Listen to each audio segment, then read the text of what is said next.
Okay, well, welcome back, everybody. Our next session from Mike Jones and John Morris of the Shepherd Center is called The App Factory, an innovative approach to development of mobile accessibility and assistive technology apps. Mike, John, are you ready to begin? I believe we are. Sure are. So just jump into it? Sure, yeah. Okay. Well, hi, this is Mike. Hi, John Morris here. So you can tell us apart. He's the more handsome. I'm the one with a better voice, I think, for radio. Clearly a face for radio as well. First and foremost, thanks so much for allowing us to participate in this effort. We're honored to be involved. We're going to talk about a project that is probably a little bit off topic in terms of communication tools for moving research to practice, but I think it's a good example of how tech transfer can take place, and so in that regard, it does fit. If you flip over, let's see, I guess recontrol the slides. The mouse. There we go. You have to mute us. Here. Yeah, but you need to mute us then. Give us a second. We're just getting the technology sorted out here. Okay. And we probably will not take the entire time, so hopefully there'll be plenty of time at the end for questions and answers. Or even during. We would also encourage, if you have questions or we're not clear on any particular point, by all means jump in and we'll try to answer your questions as we go along. But I'm going to start by kind of giving you a broad overview of kind of the challenges that led us to adopt this approach to development of apps. I'll give a bit of background of the process, the model that we use for this, and the preliminary success we had in the first 3 to 4 years of using this approach. And then I'm going to turn it over to John to really provide some examples, and we're including some videos to illustrate some of the apps that have been developed by this project. So it'll be a bit more entertaining, but also I think give you a good sense of the quality of some of the work that's been developed from this process. There we go.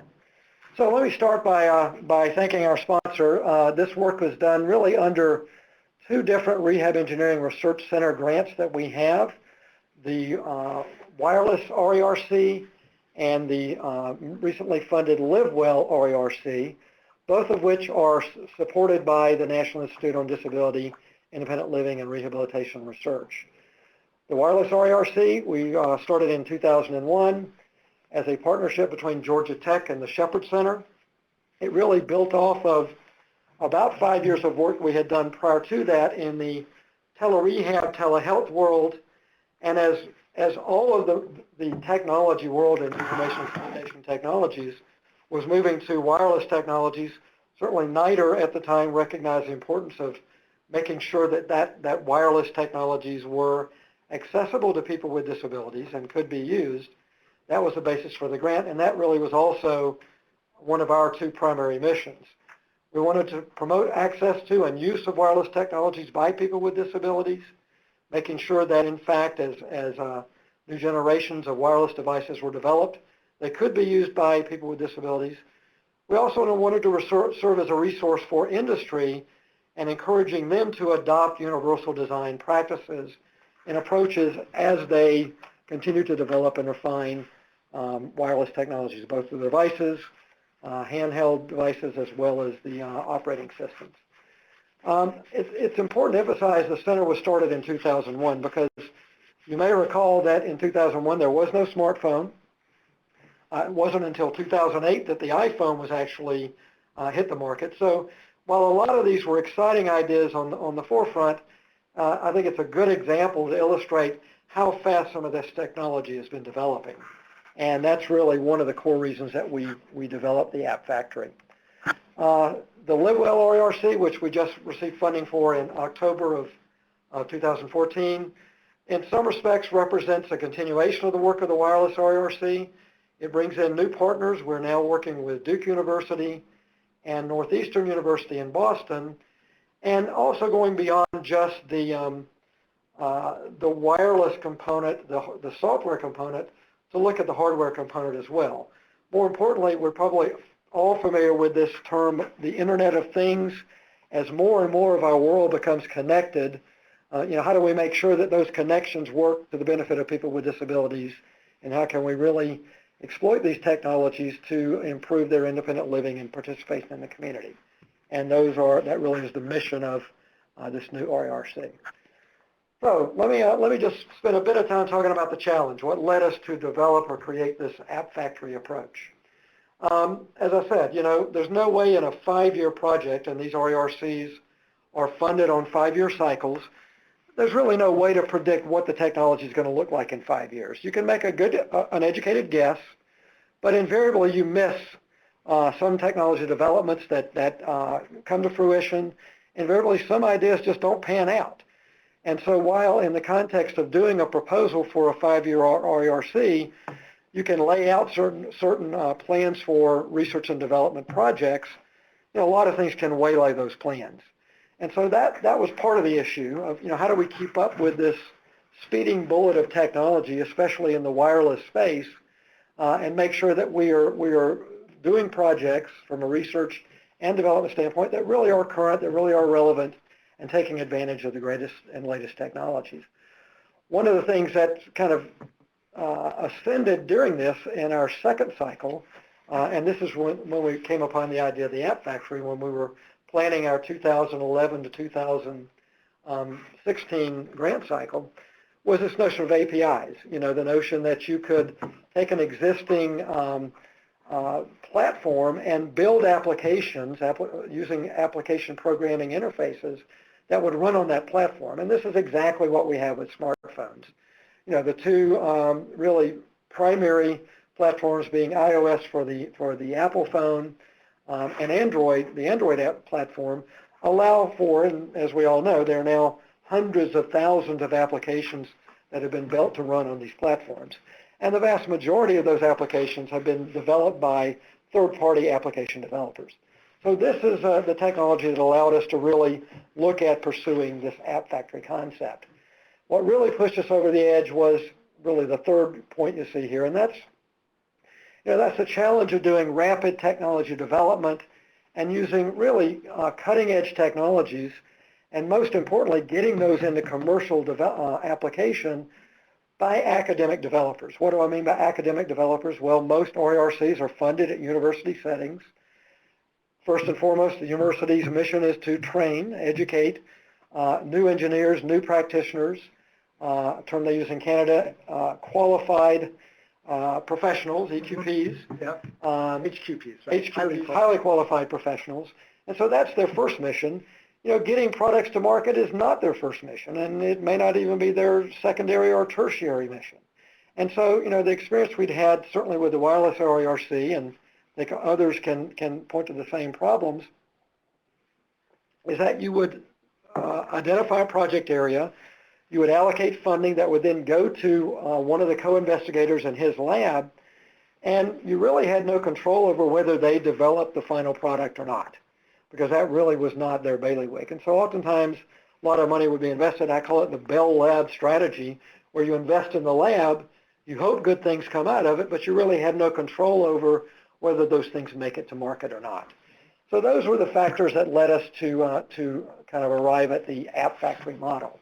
Mike, can I add one Yes, point sure. about the previous slide? I don't know if it's a challenge exactly, but the other thing, in addition to sort of the availability of these programming interfaces, was also the sudden availability of a ready-made commercial channel to market via the App Store and now the Google Play Store, et cetera. And I think that was something we also thought, Sure. well, this could be taken, it's not really a challenge per se, but... Yeah, no, you're absolutely right. I mean, one of the great things about the APIs and the mobile platforms that support these is that there is an existing marketplace. There's a direct line towards technology transfer. And another factor certainly that we were aware of is that while there are hundreds of thousands of apps out there, most of those apps weren't designed for people with disabilities. Mm-hmm. And many of them have real issues in terms of their overall usability. Again, another factor that led us to go in this direction. So what were our goals? Well, one is to bring in highly talented outside third-party app developers, folks that have a strong track record of actually developing apps that make it to market using those commercial marketplaces. They may not have the background in assistive technology or disability needs, But, we can certainly work with them to make sure that those needs, that their apps meet the needs of persons with disabilities, and I'll explain how we did that in a moment. And secondly, to establish a pay performance mechanism to make sure we're actually getting what we pay for, rather than giving a lump sum subcontract to either a co-investigator or an outside developer and hoping that they develop a product. We hit on this notion of only paying them once they meet certain milestones, with the final milestone being commercialization of that application. And again, we'll describe more about that in a moment. And then a third really complementary objective is to really bring consumers into this process. As I say, many of these outside third-party developers may have had little, if any, experience working with people with disabilities, or little experience developing applications for that marketplace. So part of our strategy was to put those developers in contact with people with disabilities, and John can elaborate in a moment about our whole consumer advisory network for doing that, so that they actually can make sure that they're meeting the needs of those consumers, engaging those consumers in usability studies to validate the app before it goes into the marketplace. So that's the model. What were the criteria in terms of determining what sorts of apps would we develop through this process? Well, again, we wanted things that were not likely to be developed in the commercial space, because they were first and foremost being developed for the needs of people with disabilities. So the app must address an important accessibility or assistive technology need for a targeted population. By accessibility or AT need, we mean it needs to either make the device more usable, so it might be a different interface for a mobile device, a smartphone, that makes it more usable by someone who has a hearing or vision or physical disability, or it's a particular application or use app, if you will, that meets the needs of persons with disabilities. It might not currently be available. Think some sort of unique timing device that might facilitate somebody doing their weight shifts with who is in a wheelchair. And again, John will describe some examples of those sort of specific AT apps that we've developed to meet those needs. As I say, it would be something that's not developed typically going to be developed in the commercial marketplace, because we're talking about a very small market and meeting a niche need, what might be considered an orphan application. Third, the application would have to be technically feasible. I mean, it has to be something that could be developed given the existing and available technologies. Fourth, the lifetime of the app would need to be long enough that it justifies the expense. We don't want something that's going to only be a viable application for 6 months or so and cost tens of thousands of dollars to develop and meet the needs of a very limited market. So it's got to have some reasonable lifetime. And then finally, it shouldn't be duplicating any existing app unless it is, say, a refinement on that app that meets the usability needs of a target population. Now, we left it up to the app developers to explain to us whether it does or does not meet that. We didn't have the resources to really exhaustively research all the duplicative apps that might be out there, but we did do a cursory look to make sure that it didn't, there was not an app that already met this need. Yeah. And the process by which we selected apps was through an RFA. We did this once every year of the grant. We put out a request for applications. As part of that, we would identify some priority needs that our user groups had told us were important for them. But we also, basically the app could address a need that was identified by the developers themselves. And again, it's kind of a field-initiated approach. But they would have to include evidence that, in fact, it did meet a particular user need by citing the number of folks that would benefit, the targeted population, and what their particular needs were.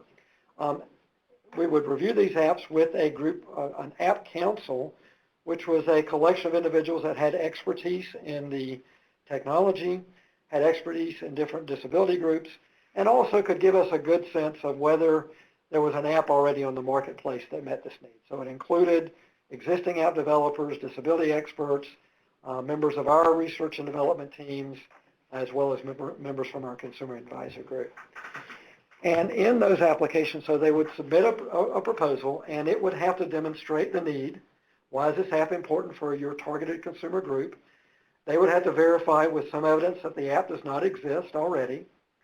They would have to demonstrate that they have the capability technically to do the app, given the amount of money that they were requesting and the amount of time available. And typically we would limit the development cycle to a 1-year cycle. Sometimes we went over, sometimes we would grant multi-year, but most of these were apps that could be developed within a 1-year cycle. They had to demonstrate they had the expertise based on the apps they had developed previously using that same technology. And they would have to show us that the efforts they would go to make sure that the app met the user need, was indeed usable by consumers. So they would have to propose some sort of testing protocol for doing that. They had to commit to collect satisfaction data, and they'd have to explain to us why this would be a lasting app and what they would do to ensure its longevity in terms of upgrades to the software, et cetera. Anything to add, John? Well, I just want to give a little more detail on the duplicative aspect of that. So in some cases, people had proposed solutions that, did have kind of a competing, solution already in one of the app stores, but there had to be then some distinctive quality to that. And so as an example would be that ideal currency identifier, which was an app on Android for free, and those are two important qualities, that could read U.S. currency. And, every U.S. currency paper bill going back like 3 generations of U.S. currency. And there were already currency identifiers on the marketplace, but there was not a robust, at the time, there's not a robust Android app currency identifier.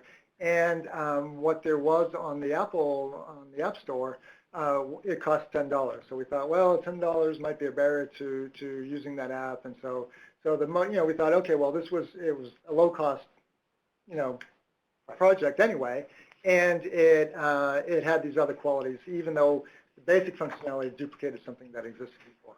Right. But it was, and in fact, it's an example where the Department of Treasury approached us about including this as part of the App Factory because they wanted a no-cost app that met the needs of people with vision impairments. This is probably going to be a difficult to read slide, but this is basically the tech transfer process for apps coming from idea to the marketplace. And I'll go through each of the steps, kind of highlight each step after I put on my reading glasses so that I can read these. But first, identify app need. As I mentioned in the RFAs, we would identify through our user needs research a list of priority apps that consumers were requesting that either didn't exist on the marketplace now or that were unsatisfactory in terms of the existing applications in the marketplace. We'd include that list in the RFA, but so that gave us kind of a good basis for the user needs. We would solicit proposals. They'd have to justify all the points I just mentioned in terms of the need, the competitive landscape. Is this app not already exist? Technical feasibility, budget timelines, et cetera. Through our App Council, we would review and then select apps based on priority ranking of those that were judged to be the most important or most impactful in terms of their development. We would then negotiate with the app developer a budget and specific milestones, deliverable, quantifiable milestones by which payments would be made. Typically, there were at least 3, sometimes more, and they would more or less get payment of about 1/3 of the overall subcontract amount for meeting each of those milestones. What that means is that we're holding back because the final milestone was actually publishing the app commercially. We'd be holding back about 1/3 of their overall payment that would only be delivered once they had actually made it into the marketplace with their app. Then we go through step 4, project management, where actually John and the project manager for the App Factory would go through the negotiation of the contract, execute that contract. We'd monitor against milestones, and then deliver payments once they've met those milestones. The final one of those being launching it in the marketplace, and then ensuring some maintenance over time to make sure that the app remains current. It also involved our tracking of the impact of this app, and John's going to talk a bit more about the challenges with that a little bit later, and also kind of the steps we've taken to address some of those challenges. So let me kind of give you sort of a broad overview of what we accomplished in the first 3 years of this project. And I can do this because we just have a publication coming out in the Journal of Assistive Technology that presents much of the information I'm going to share with you here. So in each of the first 3 years, we put out an RFA. We received anywhere from 25 to 30 responses to that in terms of applications. And we typically funded 4 to 6 apps per project year. The budget for these apps ranged from $5,000 to $30,000. The average of the 16 that we funded in the first 3 years, I believe, was right around 20,000. The apps were split roughly 70-30% between developers in the private sector, commercial apps developers, and those academic developers. That ratio has probably changed a bit in recent years, but in the first 2 years in particular, part of the money we had set aside for our developers at Georgia Tech, and so that, as well as other academic settings. And so, we definitely had more academic developers in those first couple of years. Out of 16 projects that were funded in the first 3 years, 11 of those actually made their way to the marketplace, so that were commercially published and available to consumers. Interestingly, the 5 that did not were all, 4 of the 5 that did not were all application developers in academic settings. And in terms of the breakdown of accessibility apps versus assistive apps, 7 were apps that made the phone more usable by people with specific types of disabilities. 9 were kind of applications that were a benefit to people with disabilities. And in terms of a measure of impact, in the first 4 years, those apps developed in those first 3 years resulted in over 600,000 downloads. Now that's a very impressive number, but let me just emphasize straight away that there was a lot of variability. One app in particular accounted for over 500,000 of those downloads, and we'll explain why on the next slide. And I'll start and then turn it over to John. Again, this is a slide you may have a difficulty reading on your screen, but it lays out for those first 16 apps, those that made it to market and those that didn't. And it's laid out kind of tiered by years 1, 2, and 3. You can see the range of costs from $3,500 to right at, I think, what was the highest? 20,000 in this group. I think was the highest for any given app. Now these are the costs that were paid out to those for those apps. So some, for example, the mobile assistive listening system during year 1, where it notes under downloads that this was an exploratory app, we only made a partial payment to this developer because he wanted to determine if, in fact, what seemed to be a very promising technology would indeed pan out. So we funded his first milestone. After that, he said, look, I don't think I can really do this realistically as a mobile app, and so we terminated the project at that point. Others, and I believe there were, 4 more on this list, the Georgia Read More ASL in year 1, the Pick Talker in year 2 by Duke University, and then 2 in year 3. None of these made their way into the marketplace either, so these are listed as beta. And again, a lot of that is because they stalled in, frankly, in terms of making it into commercial application, and therefore those recipients never got their final payment.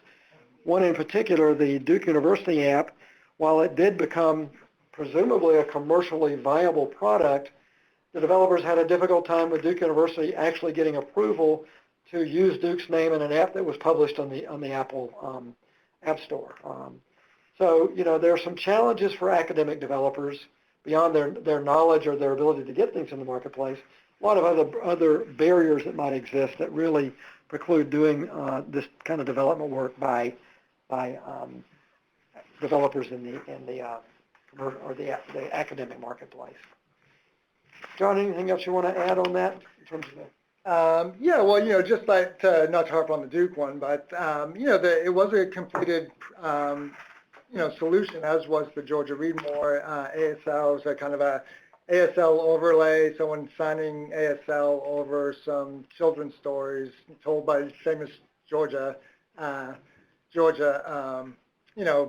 personages and personalities. And so anyway, this was a few years ago, and I think like the example of say, Duke University not being able to, not having sorted out branding, et cetera, I think, probably those issues may be resolved, but this was fairly early on in the kind of the app revolution. Yeah, let me make another point in terms of the downloads. This table also shows the number of downloads at the time this was published, which was basically by the end of year 4. So you're looking at the first 4 years. Of course, for apps developed in year 3, that would be 1 year's worth of downloads, not the entire amount. But if you look at the 4th item, the ideal group's accessible app installer, as you can see, it had the highest number of downloads by a tremendous margin. There are a couple of reasons for that. One is that basically this was a tool that would allow consumers to download other apps developed by the ideal group. So it's kind of an overlay. That's why the cost was quite inexpensive from a development standpoint. But this was also something that Sprint picked up and actually published as part of their mobile accessibility solution for Sprint customers. And so it was highly publicized. It was available for free for all Sprint users with disabilities, and resulted, of course, in a very high rate of downloads as a consequence of that. So if we include that app in the development, we're looking at, or in the total, we're looking at an investment of about $220,000 in direct costs for, close to 600,000 downloads. That comes out to about 16 cents a download. Excluding that, it's still about $3 a download, which for apps that may benefit people with very unique needs is still, I would consider to be a value. And you can see some of the apps had very low download rates, but were judged to be highly satisfactory. Again, these would be what I would characterize as orphan apps. They're not meeting, they're never going to have a large number of downloads, but if they become a real go-to app for a user and in fact make their phone usable when it wouldn't be otherwise, certainly it becomes a very, very important app. We don't have a lot of evidence to support its importance, but one thing we can look at is the kind of duration of use of these apps. And it does look like that most folks that are downloading some of these low volume downloads do stick with that app for some period of time. So it clearly is meeting their needs. So John, you want to talk about kind of our work since then in terms of the last 2 years? Okay, yeah. So we're on slide, if I can read that slide number there, 12. So App Factory outputs for the last 2 years. So just to put it in some context, the Wireless RERC, the 5-year cycle ended this past September 30th. And so we just finished our 5th year of this App Factory project for the wireless. And we have just finished the 1st year of the LiveWell RERC's App Factory. And so for the wireless in the last 2 years, we approved funding for 9 app projects. 8 of those were completed. Actually, in that case, interestingly, the one that was not completed was a commercial developer in the assistive technology space. They spanned the different types of disabilities: hearing, dexterity, cognitive, developmental disabilities. And the budget range for those was consistent with our earlier experience in the first 3 years, $12,000 to $24,500. And for the LiveWell, and this is kind of an important operational detail for launching this sort of project, is that in the first year, when you propose to NIDLR, hey, we're going to have this RERC and we're going to have this particular development project, you have to seed it with something, because there's not really a whole lot of time to run an RFP and collect proposals and review the proposals, et cetera. And so, we, in our proposal, both in the 2011 Wireless RERC proposal and in the 2015 LiveWell RERC proposal, we said, okay, well, this is, here's a set of projects that we think we're going to run with. And so in the first year of the LiveWell, we identified 3 projects, well, actually a few more, but these were the 3 we decided to really focus on. And so anyway, we've completed that year. We still actually have to wrap up work on 2 of those projects, but those will be done in the next month or so. And then in year 2, we issued the RFP last late spring and had people submit proposals by the end of August. And then we're still reviewing all those proposals, and we expect to make a decision in the next, by the end of October anyway. So that's our status with that. And then I guess the next couple of slides might be a little repetitive, but they may still be worth highlighting.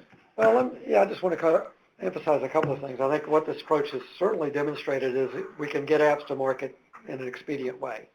The development and deployment cycle is less than a year for most of these, and they're clearly becoming commercialized. We're taking advantage of existing marketplaces, so you've got a direct pipeline, if you will, to tech transfer. I think the pay-for-performance model clearly works. I mean, there's no question that, if you're holding out that last payment until they get it into production, that people are going to respond, and that's what we've seen. I think Kathleen's comment about the low volume of apps still being useful, that seems to be the case. Some of these apps had very few downloads, but based on the evidence that we currently have available, there's no question that it's meeting an important need, and so that's important.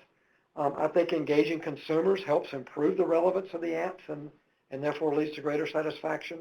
Certainly we've gotten feedback from the developers that it was a great assistance to them to be put in touch with consumers that could help them refine aspects of the apps, and in some cases that feedback resulted in pretty significant modifications to a given app before it actually was published in the marketplace. And then the final point I think I want to make about this, or final point noted here, is this concept of secondary dispersal of grant funds. Again, we kind of went out on a limb and took a gamble that the reviewers would like this idea when we originally proposed it. Each year of our 5-year funding cycle, we set aside $100,000 more or less and said, we're not going to tell you what we're going to do with this, but we're going to take this app factory model, and we call it a factory because it's open to anybody that wants to put in a proposal, kind of an open shop, if you will, and we'll fund what's relevant based on the needs of consumers and what technologies are now available.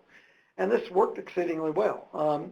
It also, as we mentioned earlier, in terms of the currency reader, it allowed NIDLR or the Department of Treasury through NIDLR to provide kind of some influence over what we funded, because they came to us and said, we'd like an app developed in this area, and oh, by the way, here's some additional funding to support that.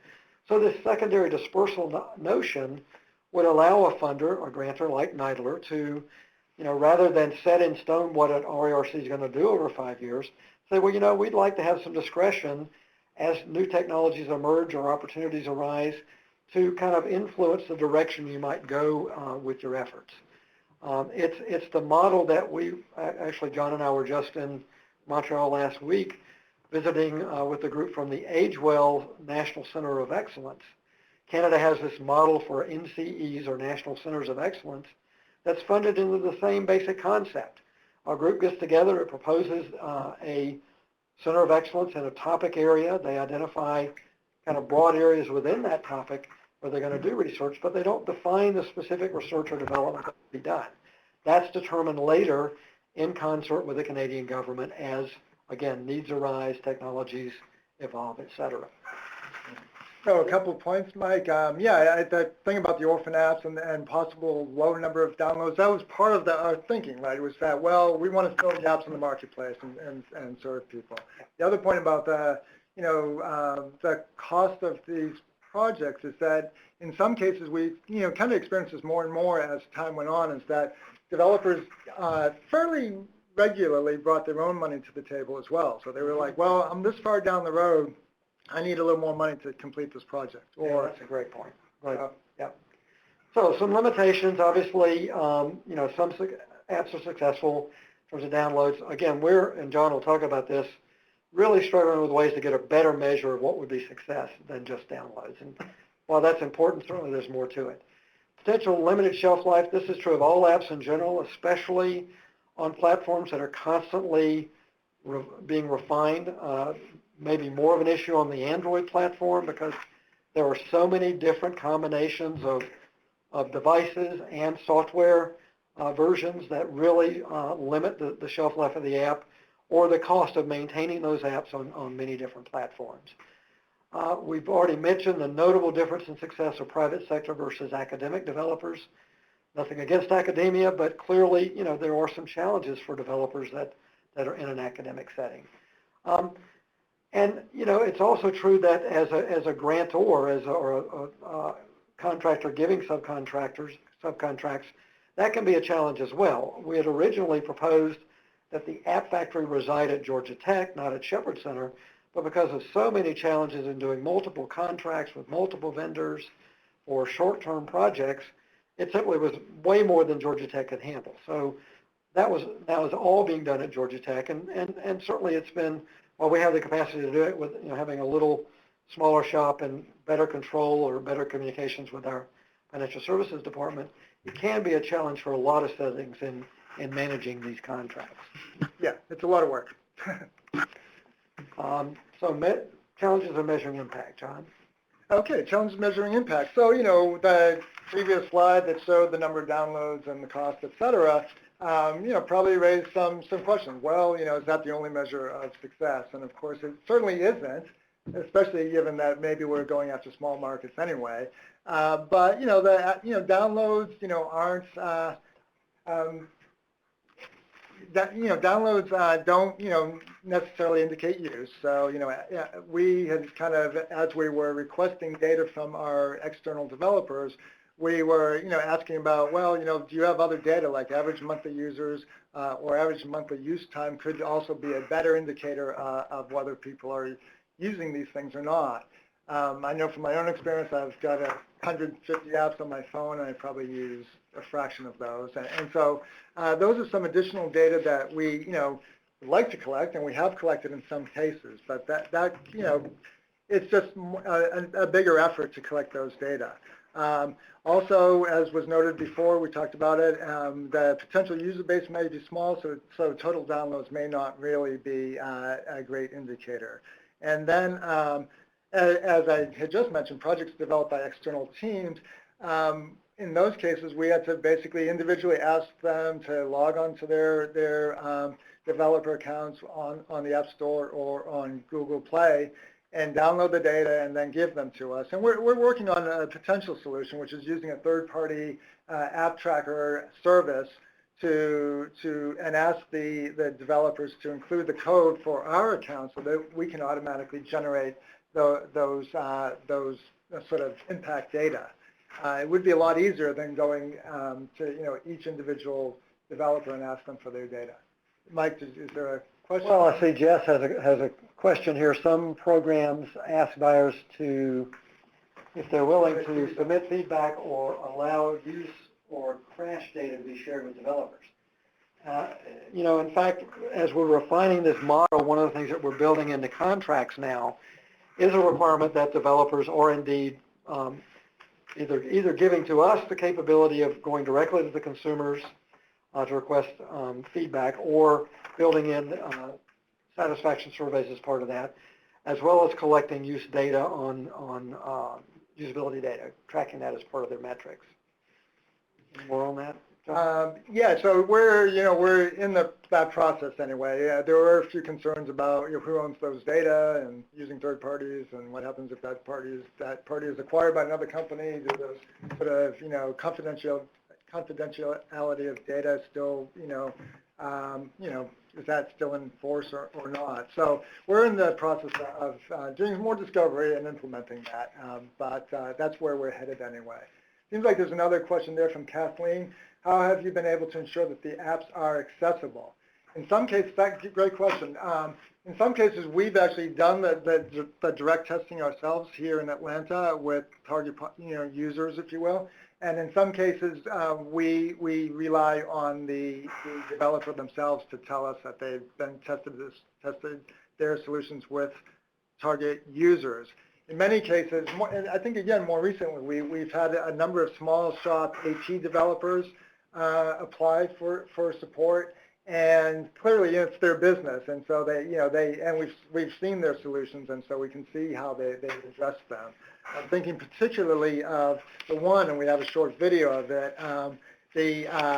the Power Mount app, and so Blue Sky Designs, they're in the business, and we've seen them demonstrate how they've resolved accessibility issues.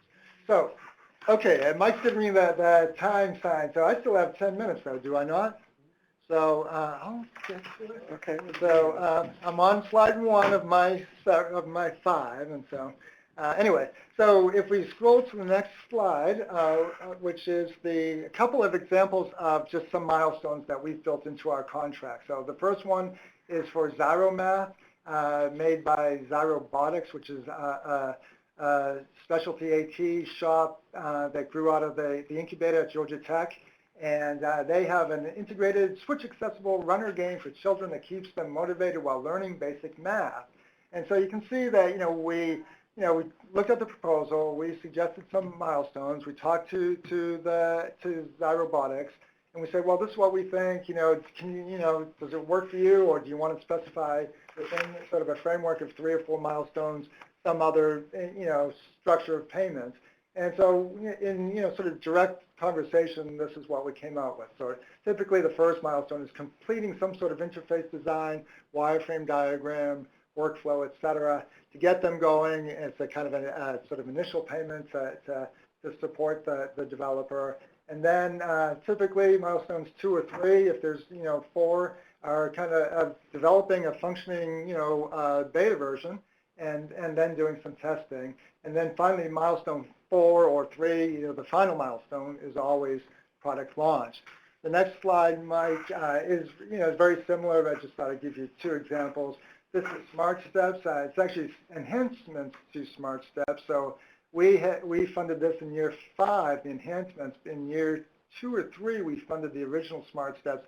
It's a problem-solving app for people with developmental disabilities to reduce anxiety and solve everyday problems while they're out in the world to promote independence.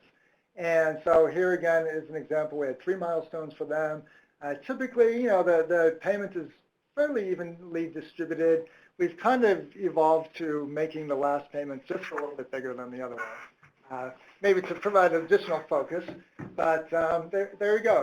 It's some additional functionality in this case, and then some more functionality for milestone 2, and then final beta testing, and then release through the appropriate app store. So now these are examples. So this is kind of the preview into our videos. So originally we were going to show the Tetra Alarm, which was developed by Chillaxing Software, but was guided by therapists here at Shepherd Center's Assistive Technology Department, and then Paramount, Blue Sky Designs in Minnesota, and then also the Breathe Well on Watch, which was a project that grew out of Shepherd's Wounded Warrior program, what we call the SHARE initiative, and it's a coach for breathing, for deep, slow breathing for people with PTSD. And so that's what we're going to scroll to the next. This was just the preview. We're going to show a few videos, and this is where we cue the video player to please play the first one, and which is Power Mount. The Power Mount is a motorized mounting system developed by Blue Sky Designs. It comes in various configurations: dual arm, single arm, and hybrid systems consisting of a manual mount and a single powered joint. The system is controlled with the Power Mount app. Here the home screen shows 3 main functions: target positions, adjust, and settings along the top. It can be accessed directly through touch or through switch access plugged into the end cap. For example, with a single switch, you have timed scan. 1 and 2 switch step scan are also available. You can go to the adjust screen to adjust the individual joints.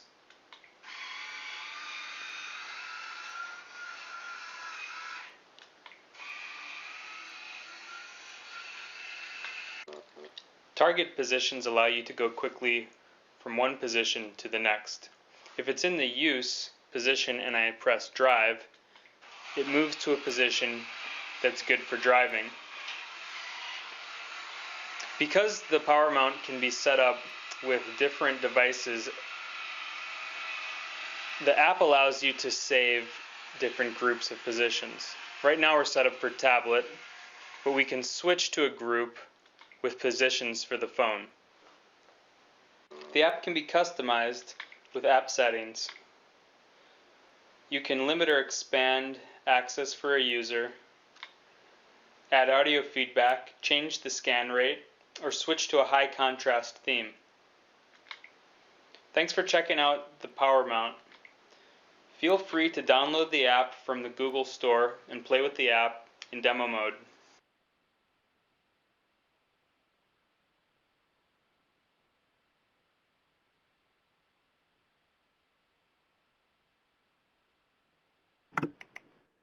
Okay. So we have a question from Catherine there. I wonder if we want to address that before we move on to the next app. Yeah, so Catherine asked, has anyone ever done a donate an app, say I pay for me and then pay for a download that someone else could use? That's a great idea. Again, we, except for the ones we develop internally here, they're all free. And the majority of these are free. I mean, Yeah, the majority. There's a relatively small payment. I would think it'd be up to the developers to promote that concept, but I think it's a great idea, and certainly we'll encourage that as possibly one of the selection criteria, looking at apps in the future. Yeah, no, that's a awesome either make them no cost, or the opportunity to share some of the costs. Yeah, or pay it forward or whatever, to help someone else out. That sounds great. That's a great idea. So now I guess we'll play only the second of the 3 videos because I think I burned too much daylight speaking. And so if the video player could please play the Breathe Well on Watch, that would be great. It's an Android Wear smartwatch app to assist individuals with mild This is Breathe Well Wear, demonstrated on the LG Urbane smartwatch. Breathe Well Wear is an app developed to assist people in performing deep, slow diaphragmatic breathing to reduce stress. The user has the option to select their stress level before beginning the exercise. They can read the on-screen instructions that tell you to swipe left or right to increase or decrease the time of inhalation and exhalation while performing the exercise, and also to swipe up or down to change the number of cycles. Begin to breathe well by slowly drawing air into your belly. Exhale slowly, pushing your breath all the way out. Inhale, belly rises. And the heart rate is displayed. Exhale, relax. Breathe in, belly rises. Exhale, relax. Afterwards, the user can re-rate their stress level. The user also has the option to program reminders to practice during periods of low stress to help them perform the breathing technique effectively during periods of high stress.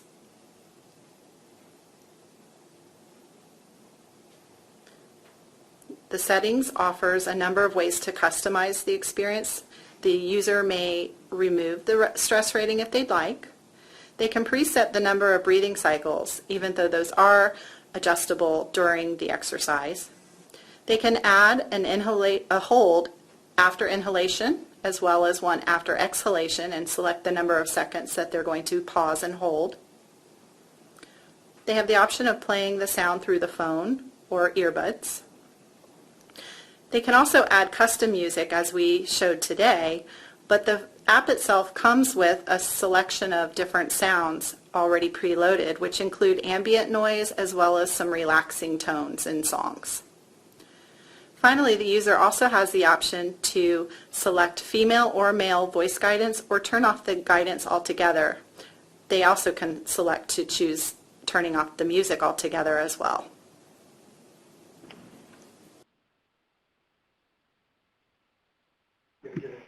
Okay. Does everybody need a little wake-up alarm after that? So, okay, great. Well, that was Breathe Well on Watch. And again, with the 2 videos, I think we saw some accessibility, some of the accessibility, of the solutions were pretty evident. So, and without much time left, I think I'll move on. Quickly mention the Tetra Alarm. That was also developed here at Shepherd Center in our AT Center. And it simply gives a single screen that allows the user to who may have dexterity or mobility limitations to set multiple alarms for different things. And again, there's multiple ways to get the alert, either via, haptic sense, sound, or visual alert. And again, it's just a quick way to help our patients, particularly who have alarms for all sorts of stuff, weight shifts, medications, et cetera. And so with that, I think I'm going to just wave my hands at that one and move on to... Actually, excuse me for interrupting. We've been hearing a lot of great things about your videos, so they would like to see the third one. Well, okay. we do have about 5 minutes left, so there's time if you don't mind. Okay, yeah, let's do it. Let's do it. Can I pre-warn people that they shot the video straight from the screen, so it looks great, but there's very little to no audio on it. So you may just have to sort of, sort of watch and see how they do it. There's some online instructions that appear for the user. So with that, if we can roll tape. Great.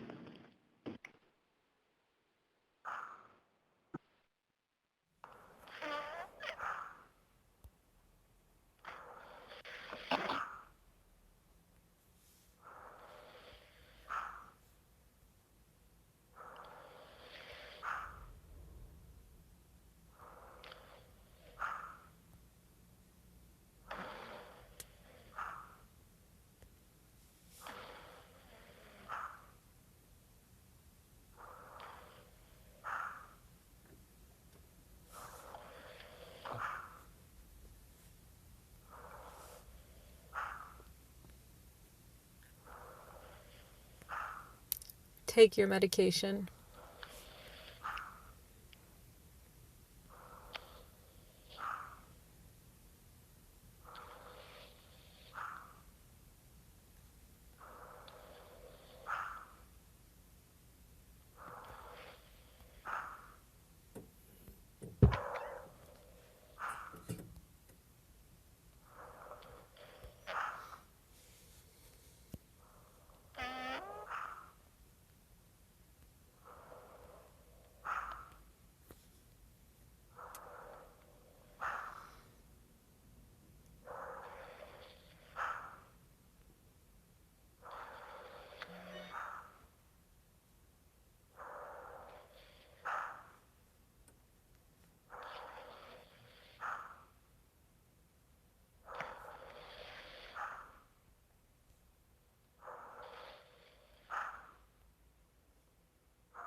Okay, so thanks for bearing with us for about 3 minutes of silence.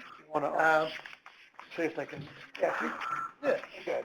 We're going to go to one more slide. Just FYI, as we mentioned, this is done through an RFA process, and so if anyone on the phone is or knows a developer that might be interested in funding through the App Factory, or if you are someone who works with people with disabilities that would like an app to be developed, we could possibly connect you with an app developer. But you'll see the link here to the RFA that's currently in place. We just closed that, Yeah, we right? closed it a couple months ago, and so we anticipate having a new call sometime late March, early April. Okay. But certainly go to the site if you want to download and see what the application looks like, and we'll, you can send us a note and we'll make sure that you're on the list to receive notification of the next RFA. Yes, most definitely. And I think that's it. We've got a thank you slide at the end there, Mike, with the contact info.